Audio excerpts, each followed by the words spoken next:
Welcome to our tub. Come on in. It's warm inside, and there's always room for more. This podcast contains adult material and is intended for mature audiences only. If you're under 18, grab your rubber ducky and find another tub. This one's not for you. Hello and welcome back in the tub for episode 138. I'm Mr. Berg. And I'm Mrs. Berg. And this week, well, it is a full episode interview. And it was a great interview at that. It was. Jeez. I missed my cue again, huh? Yeah, I missed your cue again. I'm like, yeah, I got to get like the poker or I got to like push the chair. I got to like take the chair away, move the mic and like just get the flogger and like get a little ass swat. Okay, there it is. Oh, yes. No. Jeez. And this interview again was we got to thank Honey House PR for reaching out to us and saying, hey, I got somebody that's coming into town. Would you guys be interested in having her on the show? And the name clicked, but the visual didn't hit right away for me. I'm like, I know the name. Yes, of course we would. And then I pulled up Adult Time and said, okay, that's why the name clicked. Back and forth, had some conversations. We had the pleasure of actually going and meeting with her at her hotel prior to her show. It's a live in-person interview. Yes. So she was in town dancing at the Spearmint Rhino, and they only do one-night features. Different than some other clubs and the other clubs in the city when they bring in features. So she came into town on Friday. On Saturday afternoon, we kind of met around lunchtime, and right from the get-go, we clicked. Very personable, funny, outgoing. Totally relaxed atmosphere right from the get-go, even before we turned on the mics, and really, learned a little bit more than we knew going in. Then had the ability to get out of the restaurant on time and get down for her shows on Saturday night. And we always say we're just going to do one and end up staying for both. And there was no way after the first show, and we didn't even think we were getting there for the first show. Right. You know, we had originally told her, hey, your first show's supposed to be at 10. We're not going to get there. We should know as well. Right. When clubs say 10, most of them are 10:30 or 11 o'clock. So we got there. It was about 10:30, 20 to 11. We're like, we missed our first show. Let's grab a drink. And we were going to have a seat, and they announced, next up, our feature entertainer of the weekend. We're like, oh, shit. Awesome. And at that point, we got right up to the stage. First show was great. And she talks about her style and different things during the interview. And she did her show, put on, just worked the crowd, really had everybody involved. She was extremely energetic. It was really a good show. I mean, and she really does. She puts on a show, and you can tell that she loves it. Oh, without a doubt, no question about it. She enjoyed every minute of it. A true showman. just in what she did. So, and again, it was funny afterwards because we had met her for the meet and greet as they typically do, and bought some merchandise and got some pictures. And I said, "Huh? So you said today on the interview, but it seemed like the opposite when you were on stage." And it was funny because she just laughed and said, I get into that mind. She's like, and I just go. I don't think I really do a lot of work on the pole, but maybe I guess I do. And I just don't realize it.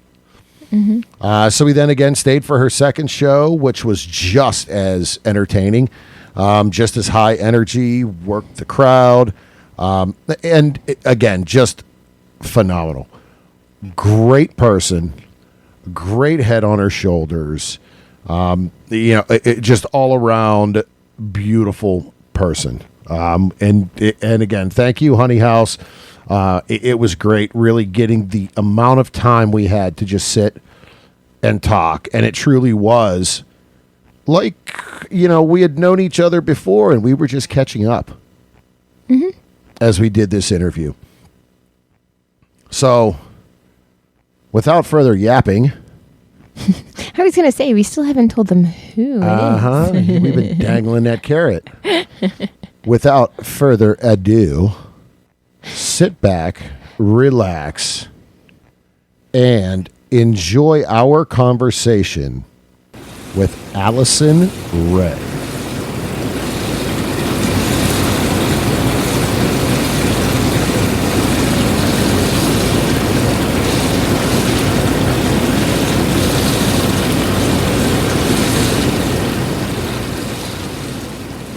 All right, welcome back in the tub.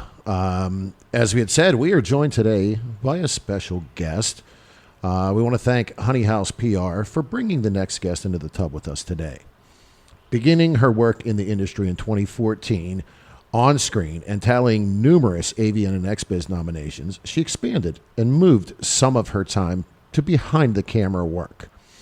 This allowed her to direct her own docuseries and a plethora of her own content on her personal platforms. The stunning dark-haired vixen continues to grow and expand and mesmerize her fans, whether on screen or on stage at her featured dancing engagements. Please welcome Alison Rey. That was quite the introduction. Thank you. Awesome. Nailed it. Well, and it was all factual. I feel like usually there's something. Yeah. You can tell you're a salesman. Yeah. That's Long as listeners know, it's always good. I'm like, I got to do research. Oh, that normally means OnlyFans, Pornhub, Twitter. Okay. Yeah. I mean, sometimes you got to take one for the team. So, as we kind of get comfortable and get started, can you let everyone know where they can find you online and on social media?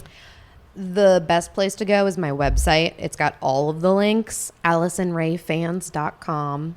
That'll give you my Twitter, my TikTok, Insta, where you can buy panties, OnlyFans, all that good stuff. Awesome. There we are. So, yeah, exactly. You could buy things. I tell you, I know on the website there's the Amazon wish list too, which we may get to. I always like to dig into the Amazon wish lists and see. I feel like it's been a while since I've updated my wish list. I really should. Fans don't buy gifts like they used to.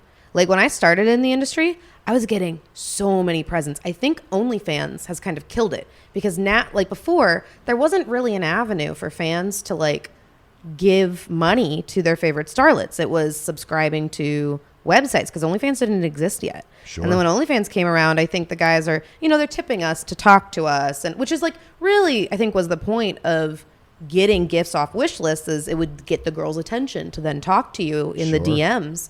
But now that there's a paid site for it, I don't get as many presents. And I'm probably getting a larger value of money just from the site, but it's not Christmas every day anymore, and that makes me sad. I could see that because yes, thank you for the support and the money, but damn it, I want to open a box. Yeah, I really do, and it was always just fun seeing like what they wanted to get me from the list too. And also because when I am making money on my OnlyFans, that's going towards my bills, right? Like I'm buying groceries with that. I'm paying the electric bill.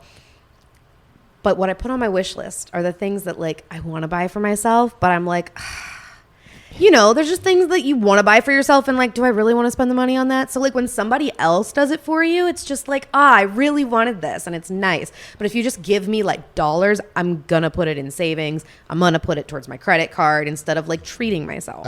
Yeah, you're not going to buy a new outfit necessarily or a new toy or something, which again, when we look at the whole wish list thing, it's, you know, hey, if you're supporting that, well, you are going to get something on the back end. Oh, you're for sure still going to get like way more attention than like I have 2 fans in particular who do still on occasion treat me to things, and they get so much more attention, you know, without tipping me, you know, for conversation. And I think that's the thing a lot of like guys don't get. They're like, well, I'm spending the same amount of money on her. I'm like, yeah, you are, but like you're paying for a service. You're not making yourself stand out in the crowd anymore. Sure. Yeah, makes sense. As we'll loop back to some of that Amazon. As said in the intro, you're over 10 years in the industry now. Yep. Can we ask kind of what sparked that when you said, let me give this a try? So let me start like a couple of months before I actually decided to give it a try. Sure. I really liked Fucktard 18. It's like a massage site. It had this blue room. I just really liked the way it was shot, and I don't know, it didn't feel like a typical like massage scene where, you know, there's like a female masseuse and she's like, you know, do you want a little happy end? Like it's not like a trite massage there. It seemed like a little coercive, which I love coercive content. Nice. Like I love some like CNC stuff, and so that really like tickled my brain.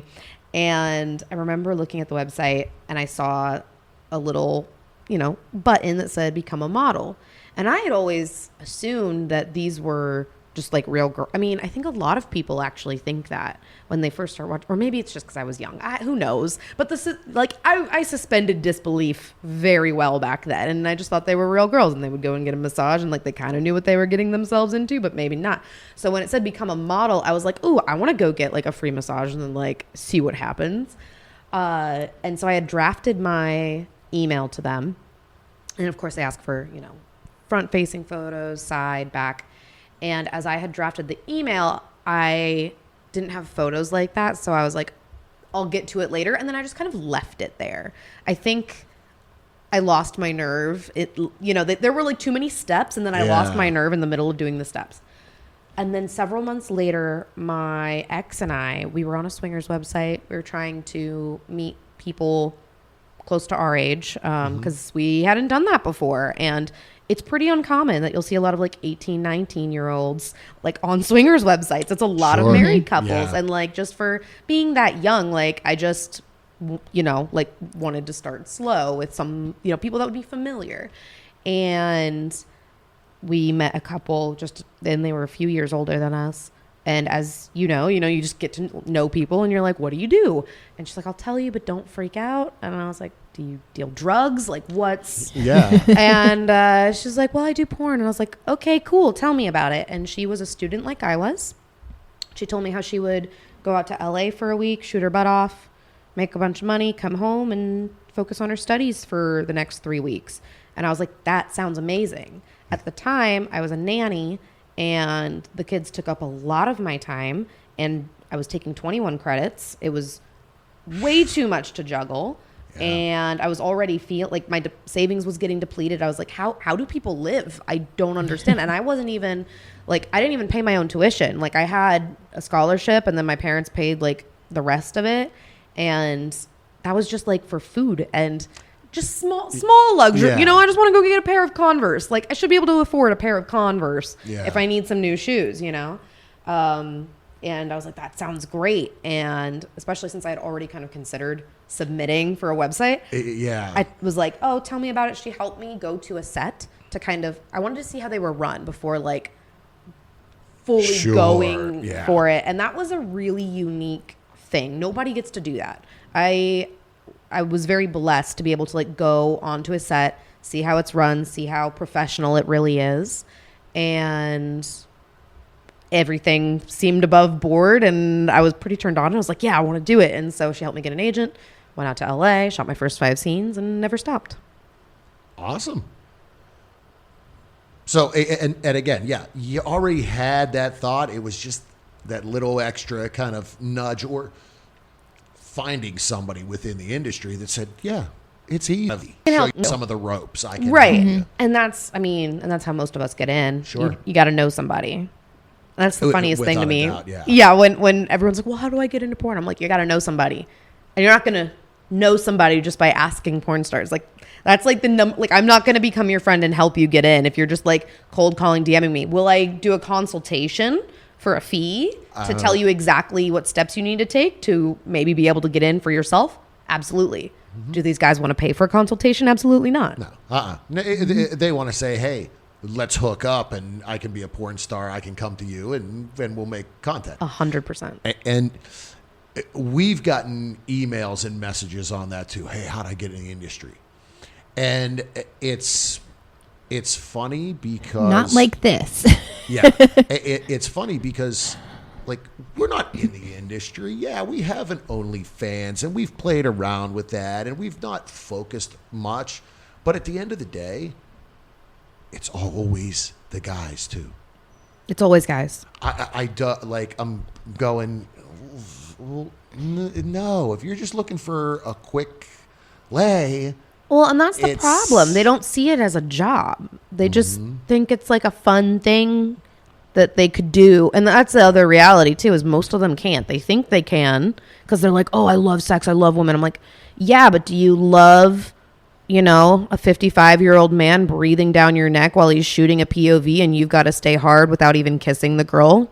Like, yeah. What if she's a bitch to you? Because that happens. Like, if you guys don't have good chemistry, like, you still got to get hard. And if you can't get hard, you can't pop, you're done. Like, you don't get paid for the scene. Right. Yeah. You don't come back. Everybody talks. Exactly. It's a tight-knit community for the most part. And we've talked about that before. But, yeah, it's not, all right, hit it and walk away and take your money. Yeah, no. You're opening up, you're moving, you're different positions. It's not necessarily comfortable sometimes. Like, there's more involved. Porn is meant to look good, not feel good. Mm-hmm. We've had quite a few people that have said that. Like, yes, there's times that, yeah, it feels good and you enjoy it. But at the same time, it's meant for the fans, the viewers, not for you. Mm-hmm. Well, and that's the other interesting thing is, like, I think we see it a lot in just any kind of movies where people there's a mindset to production that unless you are consistently creating content, the viewer doesn't understand everything that's going on behind the scenes in order to make something look the way it does. So they just see like a missionary position where they can see the dick and they're like, oh yeah, that's just because like, I don't know, like that's just how like sex is. But then they like go and they have sex and it's all closed up. And it's like there's a disconnect between the fantasy of what we can create in a movie and like the reality of what your body would actually have to be doing in order to make it look like that. Just like with any other stunts, like you actually have to, jump a car over a ravine to get that on camera. Someone had to actually do that, and I think that's something that gets lost. Sure. Yeah. No, I mean, we've even watched some and I've looked at the position and I'm like, that can't be comfortable. Mm-hmm. They can't really be doing anything like pleasure wise. Yeah, no. Some of the positions that look uncomfortable, and I can enjoy them with certain partners because there's like there's an objectification to it. It's the like throw me around like a rag doll. Like it's like it plays into my degradation kink because it's not about my pleasure. It's about what he's wanting to do to me. So like I also get it from that perspective that they, you know, think that they can do it because of that. But when you're actually put in the position, you know, I think most guys, they need their dicks to feel good in order to keep them hard. You know, you really have to like go somewhere mentally for a lot of these scenes. And yeah. And again, it's so much mental. And we've had that conversation within lifestyle as well. You know, and as you said, you walk onto a set, well, there's 15, 20 people watching you and cameras and lights and this and that. Well, you know, we've seen it at lifestyle clubs too. Like it's such a mental thing. Well, you get into, you know, 3 couples and you got 6 people there. Well, sometimes you're so overloaded. Yeah. It doesn't work. It doesn't work all the way it's supposed to. I mean, it's a guy thing. I admit I've been there and I'm like, oh shit, come on. What's going on? But there's so much going on. It's like, holy hell. Yeah. It's not the an industry for overstimulation. everybody. The overstimulation is real. Yeah. Well, and right, not just all of the other people that are there with you, but in a club environment, you can still hear the music. You can hear other people, you know, moving around, walking around, talking, everything. Like, If you're in a room, somebody's knocking on the door. Hey, can I come in? Come on. Literally. Or like, there's other like little parts of like, you know, the club scene that even, you know, is my towel under me like enough? Like, have they run out of towels? Like, you know, like maybe, you know, it's funny. And I think I mean, I don't know how often it happens for other people, but having worked on sets and having PAs to like, you know, for me to be like, oh, hey, is this clean? They're like, I'll clean it right now. But going to a club, it's like, well, it's been 4 hours into the night. Like, how many people have been exactly where I am, especially if they've run out of towels at this point? You know, so many things to think about, so many distractions. Yeah. So, as you just mentioned, you know, PAs and on sets. So, you transitioned some and got behind the camera. Is that something that you thought of early on too, or as you progressed, you said, maybe I want to get behind the scenes and really kind of, you know, hone my skills to essentially be an all-around industry person is really what it does. Yeah. So it was about 6 months to a year in. I was always hearing from crew members how much they liked girls who like asked questions on set and were really paying attention to what was going on, because I was doing that. They were like, oh, this is great. So and so used to do this and she ended up, you know, producing and whatever. And it occurred to me at some point, it probably didn't occur to me, somebody probably told me, I don't remember who, that, you know, like you can't perform forever. And you know, whether it be because, you know, you want to have a family and you decide that that's not the path for you if you're going to have a family, or, you know, we get older, we gain weight. Maybe you don't want to be shown on camera that often, or, you know, just aging in general. Not everyone can be Nina Hartley. So it occurred to me like, okay, well, now I've done this job. I know it's going to impact future employment. So a good, you know, exit strategy might be going behind the camera more.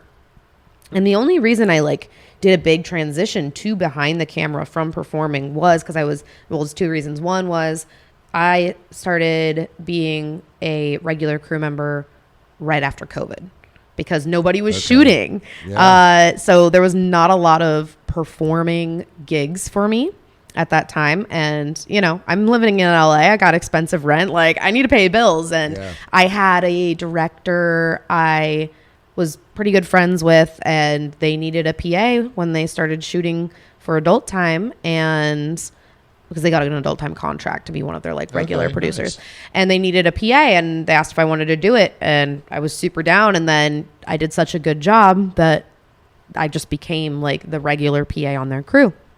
Awesome. But the other reason there's kind of something that happens when you start your career as an 18-year-old, a few years in, like, you're no longer a teen, but you're certainly not a MILF, but you're not even a babe yet. Like, they can still put me in a schoolgirl costume, but it looks like a little bit strange. Like, there's girls that look way younger than me, but I'm not yet this like fully developed like woman. And I haven't gained the confidence of, that I found in my late 20s when I was like 23, 24. So there's like this lull where they don't know where to put you. There's not a lot of roles for you to play. You can't even play a wife yet. That's a very interesting comment, because never really thought about that. Because you see you're right, the teen, and then there's the MILF. Mm-hmm. What is that in between? They call them babes. So that's the thing, though, is babes are considered like 25 to 32. Okay. But a teen, like, they're 23 to 25. You're really not it depends on the girl. Some girls look very young forever. Yeah. But 23 to 25-ish, like, I'm starting to have a little wrinkle here and there. Like, I'm starting to like hit my, second puberty and like have a woman's body. I don't have this like stick figure, teenage figure anymore. And it was something I was like, oh, like, I hadn't considered this was going to be a thing. I thought I'd be able to perform for much longer. Yeah. So while I was in this lull, I was like, well, I love this industry. I love the people in it. I want to stay here, so let's move behind the camera. So I started PAing, did that for a while, and then they saw just how organized I was with everything, and I started doing production management for them. And then I got married and decided to step down from that crew because I wanted to refocus. I felt like I just wanted to like reprioritize things in my life. Sure. So wanted to reprioritize performing, and got really into my social media. Once I got really good at social media, Adult Time kind of picked up on it, and that was like another thing. I was on their crew sometimes still, so I asked Adult Time, hey, you guys don't have a TikTok. Could I run your TikTok and you give me money? And they said, sure. So nice. I started doing that. So now I'm behind the scenes as a social media producer as well as being a performer. And both of them, now it's kind of an even split. So it's not something I'm trying to move away from performing, just kind of be a well-rounded individual in the industry. And as you said, that is, that's huge, because yes, what is you hate to say lifespan of the performing career, but there is one for everyone. You're not quite sure what that is.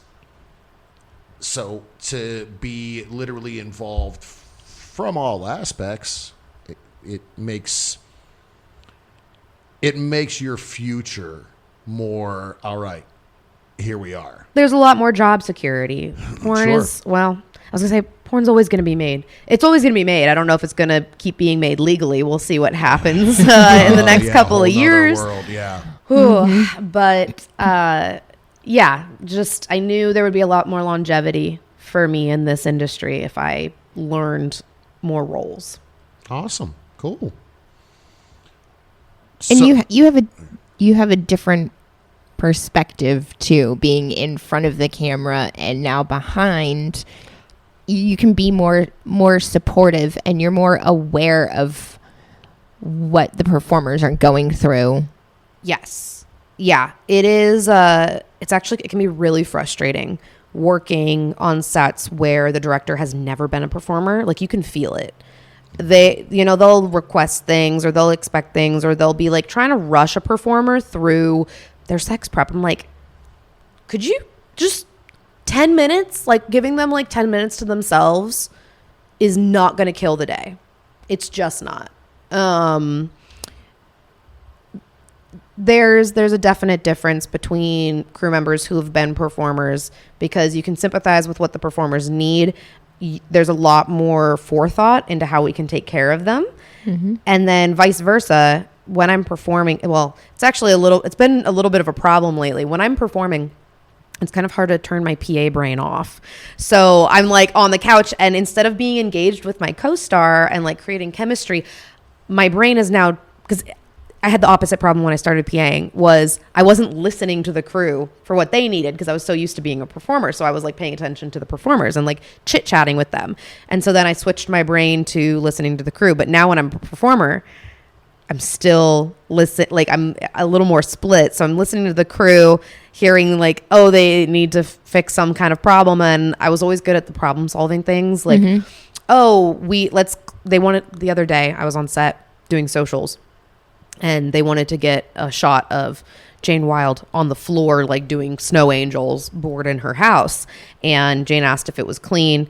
And as you know, their PA is walking by holding a rug that we were using for the podcast a few hours before. I was like, why don't we just put down the rug?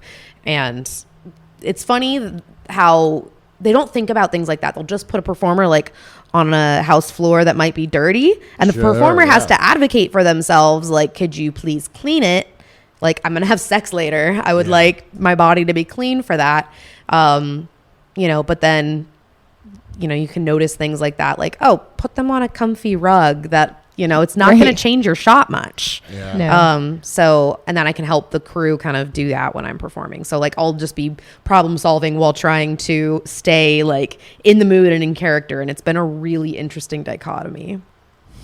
And yeah, because you are seeing everything, but and I'm that way. Like, I'll do something and it's like I'm focused on it, but I see that. Yeah, you got to change it because it's you, and that's just your personality and your person as well. Mm-hmm. Awesome.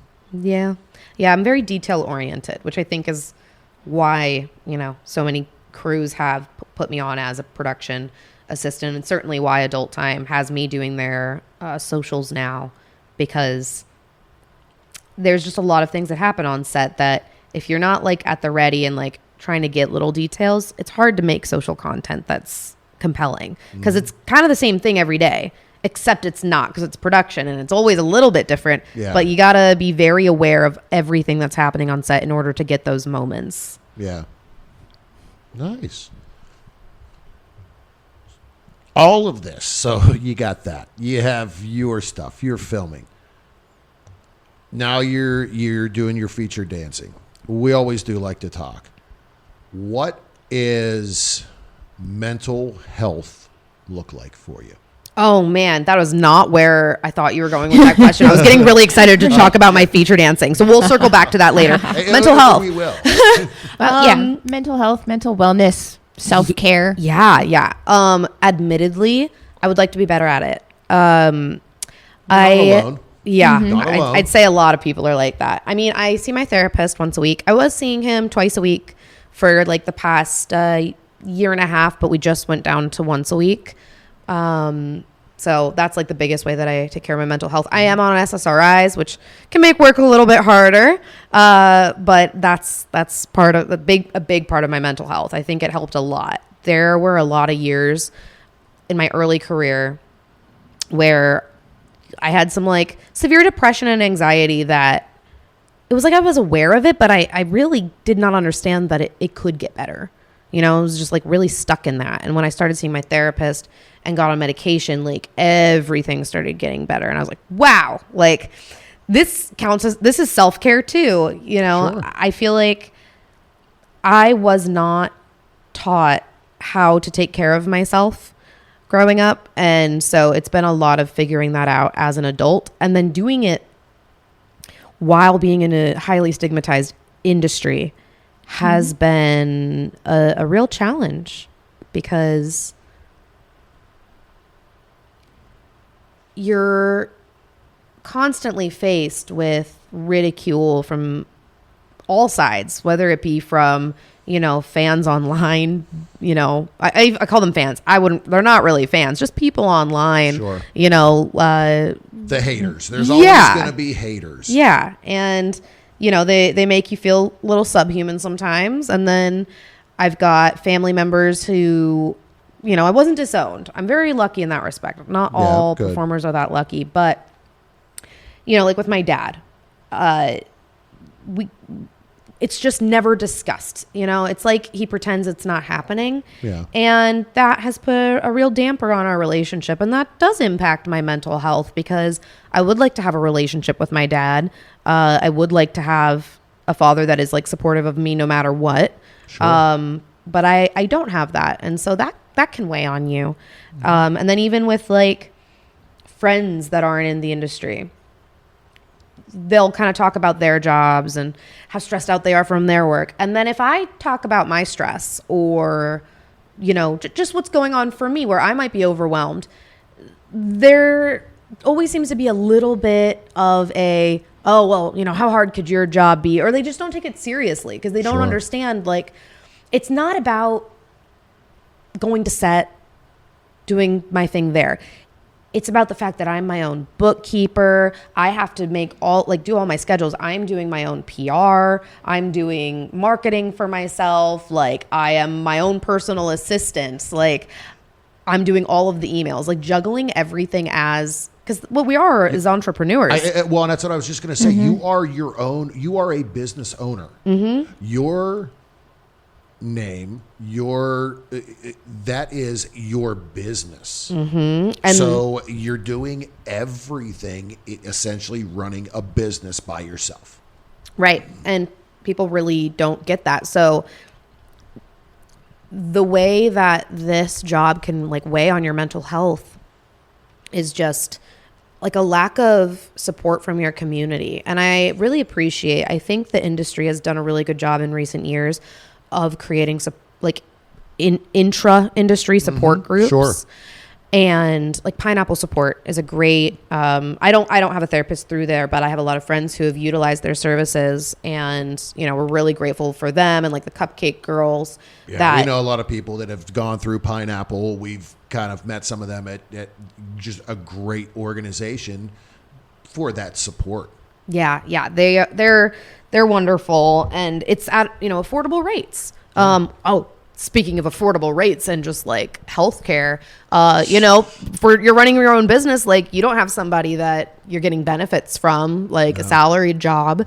And a lot of us don't have healthcare, and that can make don't have insurance, and that can make any kind of healthcare very expensive, which can put, you know, just more pressure on your mental health. Sure. There are a lot of like things that, okay, so maybe I thought about the stigma going into the industry, but like I had no idea I was getting myself into like owning a business. I thought I was just going to like go be an actress. I had no idea just how much work was going to be required in order to. Yeah. And even as you said, healthcare and everything, you think, and we've brought it up before, well, you need to be tested every 14 days. Oh, and you can't even use your insurance for that. And that is essentially, if you look at talent testing, that is $350 a test. Last we looked. Is it really? I go to Clear, and they've got the best prices of the industry. We've heard a lot about Clear. I love we've Clear. We've actually looked into Empower. Yeah, I've heard of them. They don't have a spot in LA yet, though, so I haven't been there. Yeah, and they have some draw sites around here, and I know they do like the virtual with MGen and everything. We've had people say that they do take your health insurance. At least the draws. I have heard that. Big. But again, if you don't, I mean, literally, there's $700 a month. Which is why I love Clear so much, because they have an unlimited testing pass for $400 a month. It's amazing. Like, I'm able to go and get tested for, like, the industry standard right now is 30 days for MGen, and I'll get it. I'll just get it every time, just for the and it's unlimited. Like, I'm not paying an extra $80. Like, if it's included in my membership, great. I mean, shit. If I have partners who want a week test, you know, I can go and get retested. Like, you know, an even more recent test for their comfort, and I love Clear for that. Yeah, awesome. So again, it's definitely a mental struggle, challenge. It's always something that you have to work on. When you're not doing all of this, what is it that you enjoy doing for yourself? I'm an arts and crafts girly, for sure. I'm usually like bedazzling something. I might be putting together a puzzle. Usually there's like a project that I have taken on that I have never done before, but I'm like, ooh, I want this thing. Let me figure out how to make it. And I usually bite off more than I can chew. So that's, it's funny because when people are like, oh, what do you like to do? And, how do you enjoy yourself? It's not enjoyable at all. I just want the thing. And so the process of doing it is, I don't know why I continuously do this to myself. I think that is my most toxic trait, is like taking on projects. I'm very ambitious. That's my like best and worst trait, is I'm very ambitious. So I like doing that. If I'm not doing that, I am usually, like with a partner, maybe watching some love reality TV show on Netflix, playing with my dogs.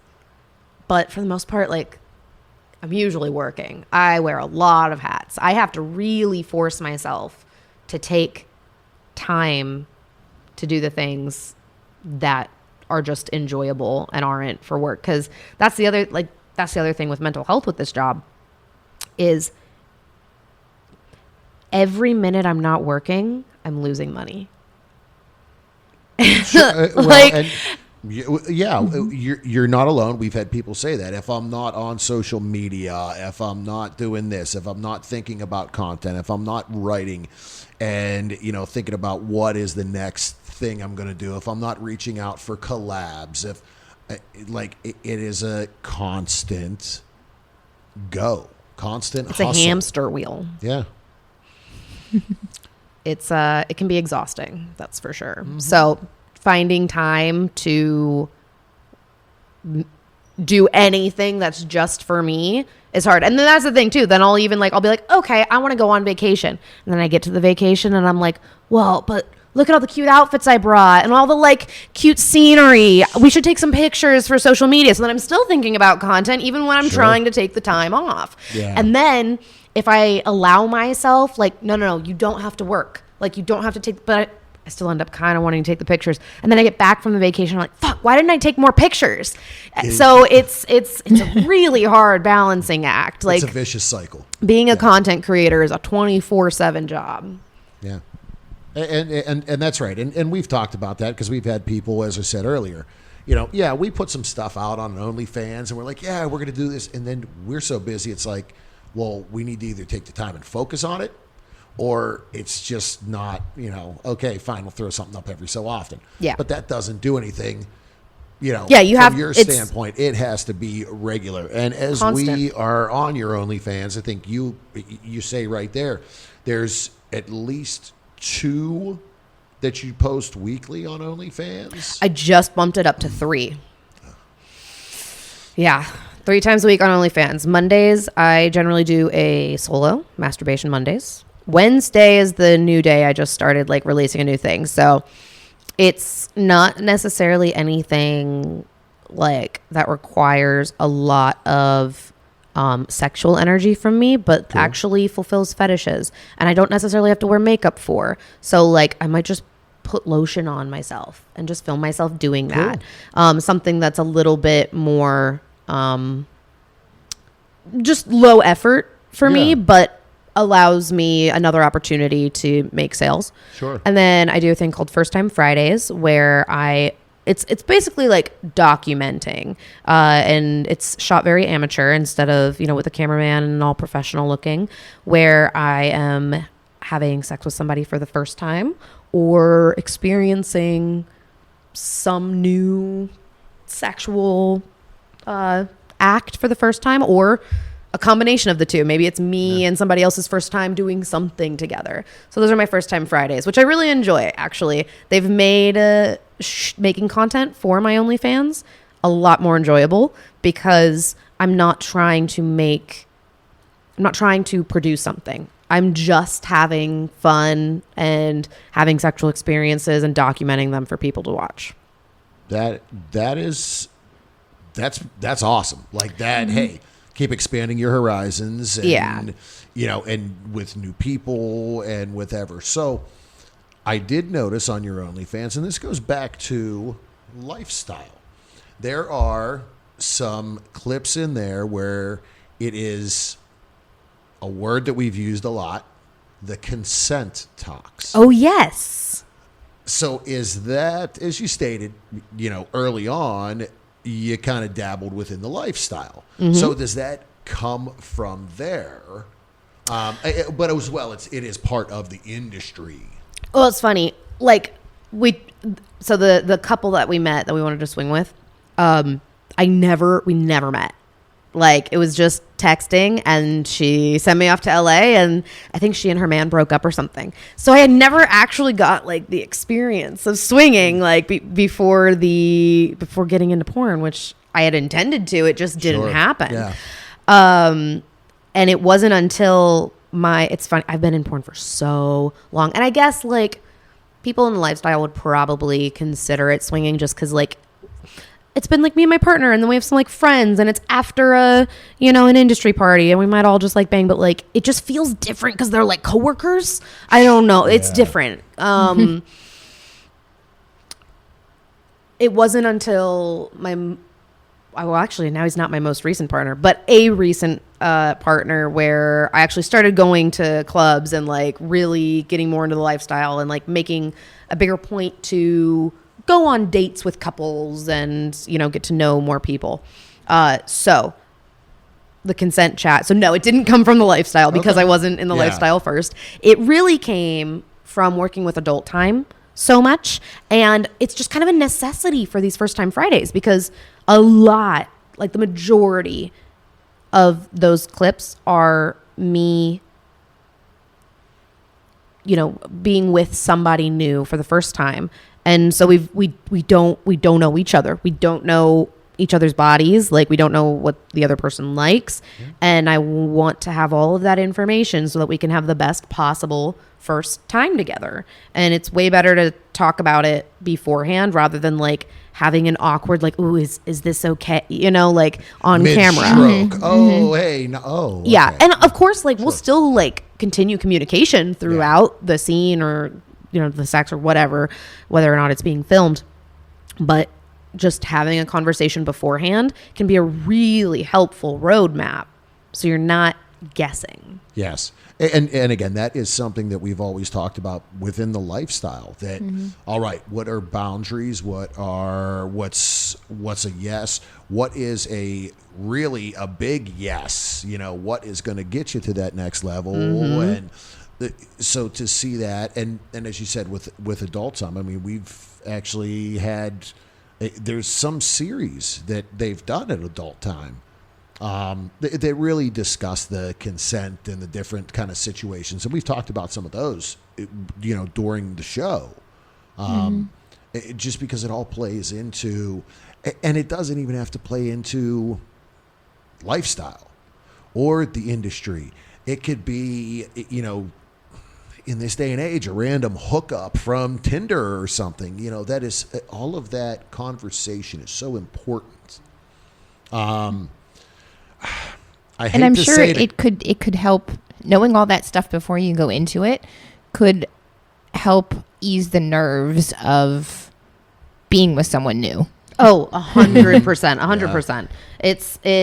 It also gives me the opportunity to, like, my favorite consent chats are when we are, just like touching each other's legs, or he's like massaging my feet while we talk, like there's a building of an intimacy before we even get to kissing, which it's the foreplay to foreplay. Yeah, exactly. Yeah. Mental foreplay is what I like to call it. And that's right. The mental stimulation. Yeah. And that's always been a big thing for me in the lifestyle, is just being comfortable in the situation, because there always is that, like, you don't really know each other, don't know what each other likes, or, this is the time you don't even know what the guy's dick looks like, and before you're in the middle of everything. Yeah. Like, yeah. That's always an interesting thing when I go to those clubs. It's because like, you might be vibing with somebody and like dancing and like you're feeling it, and then like it happened one time where he got his dick out, and I was like, like I'm a team player, I'm a good sport, but it was just not, like it can be it was a little bit of a letdown, you know, like I know I have a skewed, like very skewed perception of what average is. But when it feels very below average, I'm like, well, shit, I thought I was going to have some more fun. Yeah. It's like, is it in yet? Yeah. I'm like, you know, we can still have fun. Like there's plenty of pleasure to be had without like penetrative sex. And like, it's not the most important thing, but when it can be a surprise like that, it's like, oh, well, all right, I guess that's how tonight's going. Like now it's just a story. Oh, wow. Well, and again, it definitely is good from that end if viewers are seeing that as well, because there is some education that can be taken from that. Yeah, it's and that's why I post them on my wall, is for the education, because I think there are a lot of scenes and a lot of websites where they do have consent talks, but they're not posting them. No. And that's kind of part of my teaser, is in the same way that like it's like the foreplay to the foreplay for me, it's the foreplay to the scene drop for the guys. Like they're going to hear like what have we figured out that we're both into, so they can get excited about what they're going to see the next day when I drop the scene. Yeah. And I think it shows fans too that, like, I mean, we go to conventions all the time and you see these fans that are just like inappropriately touching and grabbing and like kind of shows them too, like, it's not okay just because of what your job is. Yeah, it's kind of appalling sometimes, the lack of boundaries. And I'm not like, yes, I know it has a lot to do with what our job is and who they think we are because of what our job is, but I think just in our society in general, there's a lack of boundaries, of setting boundaries, of keeping boundaries, of respecting others' boundaries. I mean, shit, we teach our kids that if you're being tickled and you say stop or no, that it's not going to stop. You know, just because it's fun and silly. You know, we're teaching people from a very young age that saying no to something that somebody else is doing might not work, and that it's okay for them to keep going. Or, you know, guilting our kids into giving their grandparents a hug or something if they don't want to. This bodily autonomy, we think that we're teaching people about consent by saying rape is bad, but like learning about consent starts very, very, very early on. And a lot of people aren't aware of this, or how they're perpetuating, you know, a lack of consent. And that's something that I think is very apparent when you go to these conventions, where even if a girl says no or is kind of pushing a guy off, like he's not picking up on those cues because he was taught that it's a kind of okay if she isn't interested. They're not like reading the body language. Yeah. And I gave you $20 for you to hug me and take a picture with me. So I must be able to grab your ass, right? Exactly. Yeah. It really is. It's not good. At the same time, I will say that what is nice is we go to Exoticas, the community polices itself as well. Yes. You know, and it's something that, I mean, we've become friends with so many performers, and they're like, oh, we got to go to the bathroom. I'm like, I'm walking you there. Yeah. Guess what? You know what? I'm going to police that.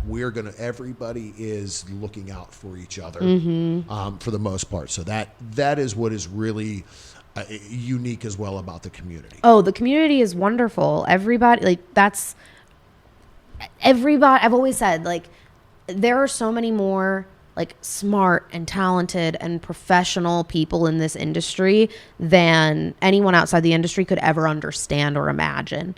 And the way we look out for, like, I've never met like a more accepting, tolerant group of people where we're all just kind of like, yeah, like, be yourself. We really embrace people for their differences and who they are and what they, you know, well, not nobody, but for the most part, we're not yucking each other's yums. Like, there's a lot of acceptance of different types of people and sexualities, and the understanding that we have to stick together and protect each other because nobody else is doing it. And it's really wonderful. It is. And we've said before, and even some performers have said, it is family. Sometimes dysfunctional. Yes. But yes. But every family is dysfunctional when you look at it. Right. Yeah. But it really is. So, as we kind of wind down, and the reason you're here in Pittsburgh and we're having this discussion is for a feature dancing engagement. yes. How long have you been doing it? Is it, something that just kind of out of nowhere a few years ago when you started, hey, let me just do this. Let me hop on a pole and, do some tricks. And, hey, if somebody's coming to your show, are you aerial? Are you floor? What does that look like? So I started feature dancing a little over 2 years ago. This was like right after I got married, and I was looking to get back into, performing as my main gig. And how do I advance my career? Like, how do I expand as a performer? How do I get my name bigger? And I realized, the more thing that, if you do porn, if you are on OnlyFans, if you do feature dancing, if you go to all of the exoticas, you're a convention girl. Like, if you're doing all of these things, every little thing you do puts your name out there again. It's more exposure. And the more times people see your name, the bigger you become, the wider the audience you have, and so on and so forth. So that's kind of why I started feature dancing, was in the interest of growing my career as a performer. I do mostly floor work because these girls that are on the poles, it's so impressive. It's so impressive, but I can't. Those heels are very difficult to like walk in. And, I don't get to practice walking and dancing in them for,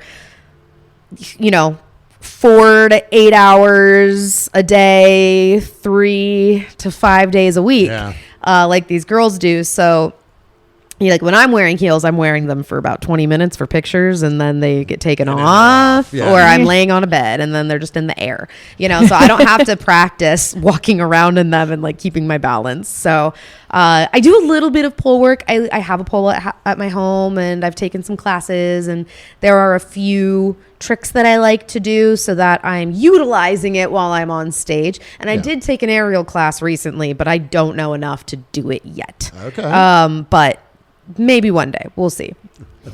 But yeah, I really enjoy it. And I've also always enjoyed like putting on a show. Like I did a lot of musical theater in high school, and I always liked the kinds of sports where there would be a show, dance and baton twirling, cheerleading, you're doing competitions where you're doing like a whole routine. And that was something that because I was always like, I don't know if I would want to be on stage. It seems like that's a lot of eyes on me in person at once. That sounds really nerve wracking. I don't know if I want to be like, get that close to the fans.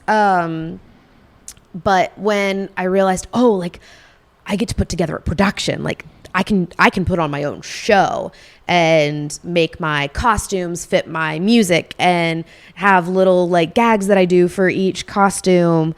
That's when it kind of became fun, and cool. I got to like make my own like one woman show of sorts. I'd like to add some more elements into all of them, but I just I want to do a circus ringleader thing where I do some magic tricks on stage. I'm like, I don't know if I'm going to be the sexiest feature performer out there, but you will be entertained. Cool. Well, again, we hopefully we'll get out to see your show tonight. But with that, we're going to kind of let you go, let you relax and unwind. Get ready for it? Yeah. Cool. So one more time before we go, can you let everyone know where they can find you online and on social media? I am. All my links are on my website, AlisonRayFans.com. If you want to find me on Twitter, it is Alison Rey XXX. Instagram is @RayOSunshine, and TikTok is Alison Unhinged for now. We might have a new account by the time this episode airs. All right. Well, again, thank you very much. It has been a pleasure. It's been so nice talking to you both. Thank you.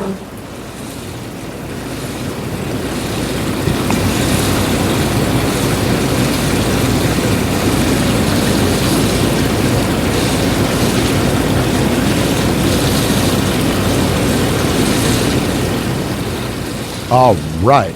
Well, as we said, I really hope the listeners got the feel that we did. Again, from this interview, Alison was just a phenomenal person. We can't say enough good things just from the time we had to spend with her. Her work on screen shows that she truly enjoys what she does, has fun with it. And now she has her work behind the scenes. Right. It's to boot. So all around, industry professional is really kind of what you get when you get the package that is Alison Rey.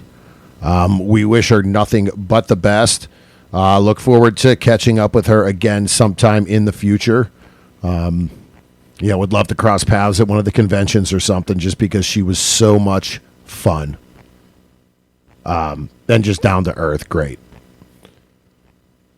So with that, well, this episode's a wrap. Yeah. Remember to follow us on our social medias. Berg Couple for Fun on Twitter and Instagram. The Bergs on Facebook and Reddit. InOurTub.com is the website. Email is thebergs@inourtub.com. As we've said, well, that email's everywhere. It's on both of our phones. It's the computer. It's the laptop. Hey, when you send an email, We see it. and we can type. We can kind of spell sometimes. Isn't that what spell check's for? Corrective frickin' stuff sometimes, though, So please, shoot us an email. Thoughts, ideas, questions. Hit us up. It's all good. Getting very close to Exotica, Jersey. New Jersey. So that is coming up. We'll be in Edison, New Jersey, the end of October. Just a few short weeks away. So if you're going to be there, hit a message. Let us know. We're going to be, again, on the floor as normal, doing some short interviews, passing out some stickers and some other merch, and just hanging out, having a good time. So you will be able to catch us there at the end of October. Between now and then, take care of yourself. Again, it's getting darker earlier, so here we are. Winter is fast approaching.